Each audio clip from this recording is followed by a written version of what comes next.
दोस्तों, मैं आपका दोस्त आसिफ रजा और आप देख रहे हैं मेरा यूट्यूब चैनल। तो आपको हम हर रोज की तरह एक और आज हर दिन हम आपको अच्छी खबर बताते थे, लेकिन दोस्तों दुख ये है कि आज की खबर बहुत दुखद खबर है।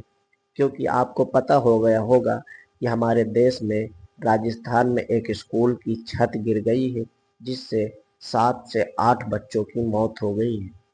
तो आज हम इस विषय पर चर्चा करेंगे कि क्या हुआ था और कौन है इसका जिम्मेदार और कैसे ये इतनी बड़ी घटना हो गई।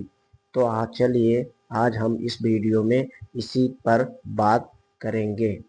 दोस्तों, अगर हम आपको बताते चले या आप जो हमारी वीडियो इस वक्त देख रहे हैं, जिसने सरकारी स्कूल में पढ़ा है और जो पढ़ रहा है उसको बेहद मालूम है, बहुत अच्छे तरीके से मालूम है कि वहाँ के हालात किस तरह होते हैं। अगर मैं अपना अनुभव बताऊं आपको तो मैं कक्षा 1 से इंटर तक मैंने सरकारी स्कूल में ही पढ़ाई की है। तो ऐसा नहीं है दोस्तों कि सरकारी स्कूल में हमें सुविधा नहीं दी जाती है। हमें सरकार यहाँ तक कि पैसे तक भी देती है, खाना भी दे, कपड़ा भी दे, पैसे भी दे हर साल पे। ऐसा नहीं है कि हमें गवर्नमेंट हमें देती नहीं है, बहुत सारी सुविधा देती है। लेकिन ये जो सबसे बड़ी गलती सरकारी स्कूलों की होती है दोस्तों, वो ये होती है कि वहाँ की चीज़ों को अनदेखा कर दिया जाता है। यही सबसे बड़ी बात होती है सरकारी स्कूलों में, जो ये चीज़ है कि किसी भी चीज़ को अनदेखा कर देना। आप यहाँ पढ़ रहे होते हैं तो अगर कोई चीज़ होती है, सर जी ये देख लीजिए ऐसा अगर, अरे चलिए हटाइए हो जाता है। अगर बात बता देते हैं, सर जी वो तार उधर से अभी उसमें बिजली निकल रही थी, अरे हटाइए वो हो गया होगा, अभी बुलवा के दिखा देंगे। ऐसे वहाँ के शब्द होते हैं, क्योंकि मैं 12 साल से सरकारी स्कूल में ही पढ़ रहा हूँ तो मुझे बहुत अच्छे तरीके से अनुभव है सरकारी स्कूल की। तो दोस्तों हम आपको बताते चले क्या है राजस्थान की पूरा मामला। तो चलिए हम इसे आपको समझा रहे हैं। दोस्तों, राजस्थान के झालावाड़ जिला में एक पिपलौदी नाम का गांव पड़ता है, जहां पे सरकारी स्कूल है। वहां पे उस स्कूल में लगभग मतलब बच्चे तो ज़्यादा पढ़ते थे, लेकिन जिस क्लास में 7वीं क्लास की छत कोलैप्स हुई है यानी कि गिरी है, उस क्लास में बच्चे लगभग 27 से 30 बच्चे थे।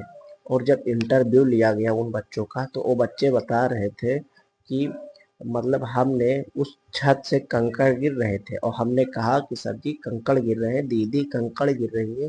तो उन्होंने कहा कहाँ से कंकड़ आ रहे हैं, मत जो हमने आपको बताया ना कि सरकारी स्कूलों में सबसे बड़ी गलती है जो वहाँ की चीज़ों को अनदेखा कर देना। वहाँ बच्चे छोटे होते हैं, उनकी सुनी नहीं जाती है और उन्हें डांट दिया जाता है, उसे चुप से बैठ गए। अब वो बच्चे बता रहे हैं कि हमने कहा दीदी कोलेप्स मतलब जो छत है वहां से कंकड़ गिर रहे हैं, लेकिन उन्होंने अनदेखा कर दिया। फिर दो बच्चे बता रहे प्रेयर हो, मतलब प्रेयर का समय था 7:30 से 8 बजे तक, और बस ये कहना अनदेखा करना ही था कि उसी के कुछ देर बाद पूरी बिल्डिंग ही गिर गई, यानी कि छत ही उसकी गिर गई। आपको बता दें, आप सरकारी स्कूलों के हालात अच्छे नहीं होते हैं तो हम ये मतलब सुधार के लिए गवर्नमेंट से हम अपील करना चाहेंगे कि हमारे स्कूलों पे ज़्यादा खर्च किया जाए। फिर दोस्तों जब वो मतलब छत गिर जाती है तो उसके अंदर 27 से 30 बच्चे थे और तुरंत हाहाकार चीख पुकार मच जाती है। और ये उस गांव के लिए बहुत बड़ा दुख का संकट यानी आ जाता है उस गांव पर। फिर वहाँ के कुछ स्थानीय लोग ही वहाँ के बच्चों को जब मतलब निकालते हैं और फिर मौके पर बिल्डोजर भी पहुंचता है जो मलबे को हटाता है। तो दोस्तों 7 बच्चों की मौत हो गई है जब मैं वीडियो बना रहा हूँ तब। और दोस्तों 19 से अब 25 बच्चों के घायल होने की खबर है, यानी कि मौत का आंकड़ा बढ़ भी सकता है। तो दोस्तों यानी कि इतने बच्चों की 7 बच्चों की मौत हो गई। आपको पता है 7 क्लास में बस बहुत बड़े बच्चे नहीं पढ़ते। हमने आपको बता दिया कि मौत हो गई, बिल्डिंग ट्रेस कर कोलैप्स कर गई, बस हो गया। अरे जिनके घर ये बीतता है ना उनके घर पे मातम होता है, मातम।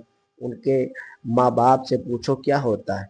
वो तो आपने अनदेखा किया, बिल्डिंग गिर गई, अरे 7 बच्चों की मौत हो गई, उसका जिम्मेदार कौन होगा, ये भी सवाल उठता है।